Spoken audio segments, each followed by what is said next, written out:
রহমানির রহিম। জনগণের প্রয়োজনে গণতান্ত্রিক সরকার ব্যবস্থার সংস্কার ও প্রতিষ্ঠায় অন্তর্বর্তীকালীন সরকারের দায়িত্ব ও কর্তব্য নিয়ে একজন সাধারণ নাগরিক হিসেবে আমার গুরুত্বপূর্ণ মতামত ও পরামর্শ। প্রথমত, রাজনৈতিক ব্যক্তি ও দলের জন্য নির্ধারিত কিছু পরামর্শ। পরামর্শ 1, জনমতের ভিত্তিতে সংবিধান সংস্কারের আয়োজন করুন। কারণ মানুষের জন্যই সংবিধান, সংবিধানের জন্য মানুষ নয়। তাই আমাদের দেশের ইতিহাস, ঐতিহ্য, সংস্কৃতি, ধর্ম ও সাধারণ মানুষের প্রয়োজনকে সামনে রেখেই সংবিধান নির্মাণ করুন। সংবিধান সংস্কারের ক্ষেত্রে কোনো ফাঁক রাখা যাবে না। আমাদের সবারই মনে রাখতে হবে, ঘরের দরজা না লাগিয়ে যেমন শান্তির ঘুম আশা করা যায় না, ঠিক তেমনি আইন প্রণয়নে ফাঁক রেখে সুবিচার ও জনগণের অধিকার নিশ্চিত করা যায় না। পরামর্শ 2, আমরা দেখেছি বিগত দিনে যে দলই সরকারে এসেছেন তারা দীর্ঘদিন ক্ষমতায় থাকার চেষ্টা করেছেন এবং তাদের মধ্যে অহংকার, সাম্রাজ্যবাদ ও স্বৈরতান্ত্রিক মনোভাব জন্ম নিয়েছিল। তাই কোনোভাবেই এর পুনরাবৃত্তি ঘটুক এটা আমরা চাই না। তাই নির্বাচনের পূর্বে জিরো টলারেন্স কর্মসূচির মধ্য দিয়ে প্রার্থীদের ব্যক্তিগত এবং পারিবারিক সম্পত্তির হিসাব গ্রহণ এবং তা জনগণের নিকট প্রকাশ করুন। এবং সরকারের মেয়াদ শেষ হওয়ার সাথে সাথেই রাজনৈতিক দলের ক্ষমতাচ্যুত হতে হবে এবং কোনো রকম ফাঁক ফোকরবিহীনভাবে সেনাবাহিনীর নিকট ক্ষমতা হস্তান্তর করার ও জনগণের সমর্থিত তত্ত্বাবধায়ক সরকার গঠনের আইন কঠোরভাবে পাশ করুন। পরামর্শ 3, সুস্থ বিচারের মাধ্যমে প্রমাণিত কোনো দাগী আসামি কোনোভাবেই আগামীতে যাতে রাজনীতির ময়দানে আসতে না পারে তা সংবিধান সংস্কার করে সাংবিধানিকভাবে তাদের আইন দ্বারা নিষিদ্ধ করুন।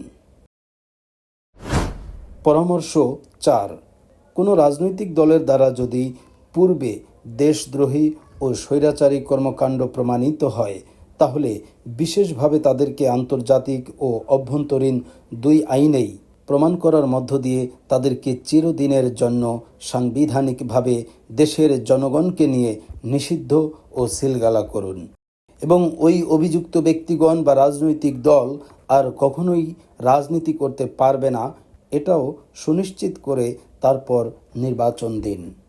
পরামর্শ 5, যেহেতু বাংলাদেশের এই নতুন স্বাধীনতা তরুণ ও সাধারণ জনতার হাত ধরেই এসেছে, তাই আমার পরামর্শ থাকবে আপনারা এদেশের তরুণ সমাজ ও সাধারণ জনতার সাথে বিশেষ পরামর্শ করুন। সংবিধানে নতুন আইন প্রণয়ন করে রাজনৈতিক দলবিহীন জনগণের প্রত্যক্ষ ভোটের মাধ্যমে সরকার গঠন করার কোনো সুযোগ সৃষ্টি করা যায় কিনা তার জন্য সর্বোচ্চ চেষ্টা করুন।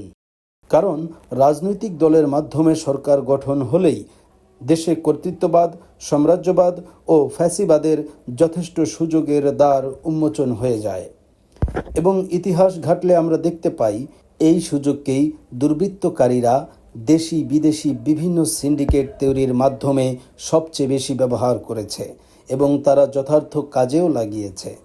সাথে সাথে তারা এদেশের সংখ্যালঘু বিচ্ছিন্ন ও ক্ষমতাবিহীন সাধারণ মানুষকে ফুটবল বানিয়ে রাজনৈতিক দলগুলো প্লেয়ার সেজে তারা যাবতীয় লুটতরাজ, নৈরাজ্যবাদ, সাম্রাজ্যবাদ ও স্বৈরাচারী কর্তৃত্ব খাটিয়েছে। তাই আমি বলবো, রাজনৈতিক দল ছাড়াও প্রার্থীদের যোগ্যতার ভিত্তিতে প্রার্থিতা ঘোষণা করে জনগণের প্রত্যক্ষ ভোটের মাধ্যমেও সরকার গঠন করা সম্ভব। এবং এই বিষয়ে সংবিধান রচনার ক্ষেত্রে যদি আপনাদের কোনো সাহায্য সহযোগিতা লাগে আমি তা করতে পারবো ইনশাআল্লাহ। কারণ আমি ইতোমধ্যেই রাজনৈতিক দলবিহীন জনগণের প্রত্যক্ষ ভোটের মাধ্যমে সরকার গঠন করার জন্য একটি পলিসি মেকিং বই লেখার কাজ হাতে নিয়েছি।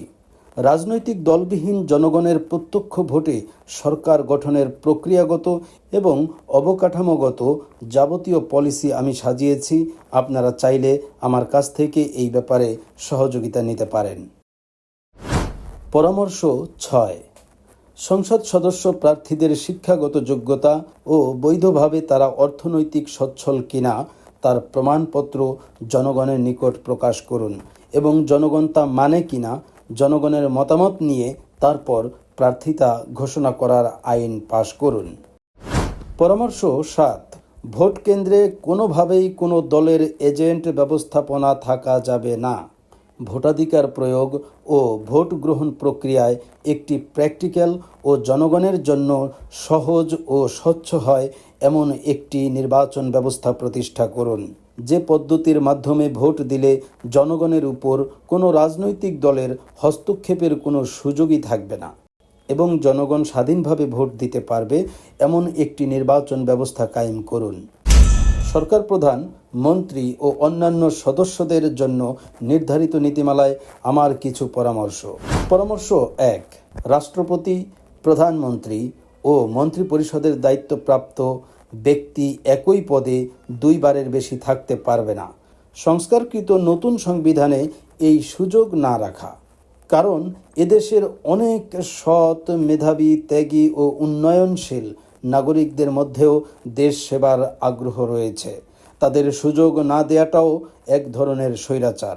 তাই শাসন ব্যবস্থার মধ্যে সুপরিবর্তন ও সুবৈচিত্র্য আনার জন্য এই নীতি সংবিধান সংস্কার দ্বারা চিরস্থায়ীভাবে এই আইন পাশ করুন।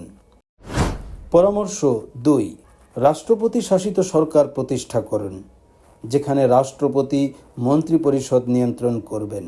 আমরা কোনো পুতুল রাষ্ট্রপতি দেখতে চাই না। পরামর্শ 3, সকল সরকারি আমলা ও কর্মকর্তা কর্মচারীদেরকে নির্বাচন দেওয়ার পূর্বে এবং তাদের নিয়োগ দেওয়ার পূর্বে তাদের পরিবারসহ তাদের অ্যাসেসমেন্ট, ফিল্টারিং, ক্লিয়ারেন্স বা যাচাইকৃত সম্পত্তি বৈধভাবে অর্জনের প্রমাণপত্র দেওয়ার ব্যবস্থা করুন এবং তারা যখন দায়িত্ব থেকে অবসরে যাবেন তখন তাদের সম্পত্তির স্বচ্ছতা জনগণের নিকট প্রকাশ করার আইন কঠোরভাবে পাশ করুন। পরামর্শ 4, বিচার বিভাগ ও আইন শৃঙ্খলা বাহিনীকে সম্পূর্ণভাবে দলীয় কর্তৃত্ববাদ থেকে স্বাধীন করুন ও বিচার বিভাগের কার্যক্রম জনগণের নিকট দৃশ্যত সুস্পষ্ট করুন এবং জবাবদিহিতা নিশ্চিতমূলক বিচার বিভাগ প্রতিষ্ঠা করে তারপরেই নির্বাচন দিন।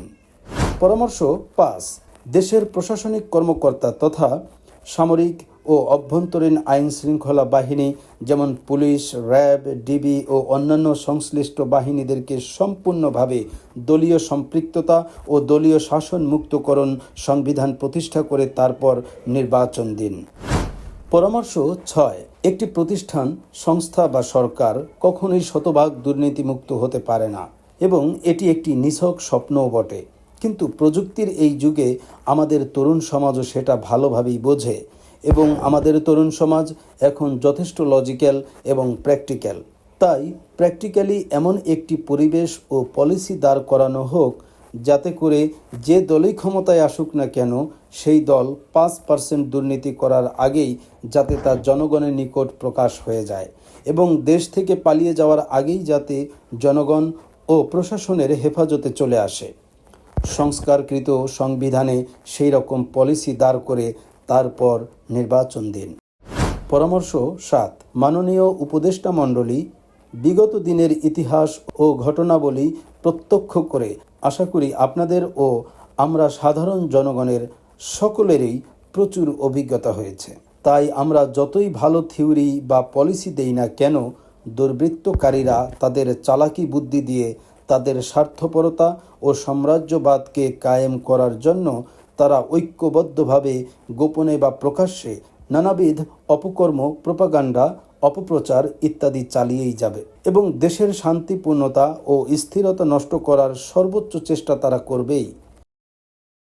তাই সেই বিষয়ে আপনাদের অভিজ্ঞতার আলোকে সর্বোচ্চ সজাগ হয়ে সচেতনভাবে সাবধানতার সাথে শক্ত হাতে কাজ করতে হবে।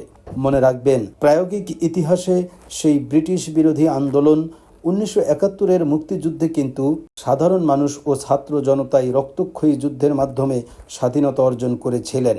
কিন্তু অত্যন্ত পরিতাপের বিষয় ও দুঃখজনক হলেও এটিই সত্য যে দুর্বৃত্তকারীদের স্বার্থপরতা ও স্বৈরতান্ত্রিক দখলদারিত্বের কারণে কখনোই স্বাধীনতার পূর্ণ সুফল কোনো সাধারণ মানুষ ভোগ করতে পারে নাই।